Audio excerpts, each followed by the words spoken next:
എമ്പുരാൻ എന്ന ചിത്രത്തിൻ്റെ 5-ാം ദിവസത്തെ UAE ബോക്സ് ഓഫീസ് കളക്ഷൻ റിപ്പോർട്ടാണ് ഇന്ന് നോക്കാൻ പോകുന്നത്. വീഡിയോയിൽ മുൻപ് വീഡിയോ ലൈക്ക് ചെയ്യുക, ചാനൽ സബ്സ്ക്രൈബ് ചെയ്യുക. മാർച്ച് ഏപ്രിൽ മാസങ്ങളിൽ അങ്ങോട്ട് ധാരാളം ചിത്രങ്ങൾ OTT റിലീസ് ചെയ്യും. നമ്മുടെ ചാനൽ ഭാഗം പരിശോധിച്ചാൽ നിങ്ങൾക്ക് ആ വീഡിയോയ്ക്ക് കാണാൻ വേണ്ടി സാധിക്കുന്നതായിരിക്കും. മോഹൻലാൽ, പൃഥ്വിരാജ്, ടൊവിനോ തോമസ്, മഞ്ജു വാര്യർ എന്നൊക്കെ പ്രധാന കഥാപാത്രങ്ങളായ ചിത്രമായിരുന്നു എമ്പുരാൻ. ചിത്രത്തിന് അതിഗംഭീരമായ പോസിറ്റീവ് റെസ്പോൺസ് തന്നെയാണ് ഇപ്പോഴും പുറത്തുകൊണ്ടിരിക്കുന്നത്. അതുകൊണ്ട് തന്നെ ഏവരുമേറെ ആകാംക്ഷയോടെ എമ്പുരാൻ എന്ന ചിത്രത്തിൻ്റെ ഓരോ ദിവസത്തെ ഓരോ കളക്ഷൻ റിപ്പോർട്ടും അറിയാൻ വേണ്ടി കാത്തിരിക്കുകയാണ്.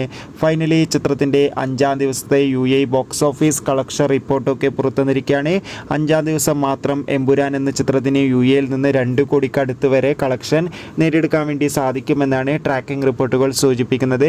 എന്തായാലും ചിത്രത്തിൻ്റെ കൂടുതൽ കളക്ഷൻ റിപ്പോർട്ടിനായി നമുക്ക് കാത്തിരിക്കാം. അടുത്തൊരു വീഡിയോയിൽ കാണുമ്പോൾ ഏവർക്കും ബൈ ബൈ.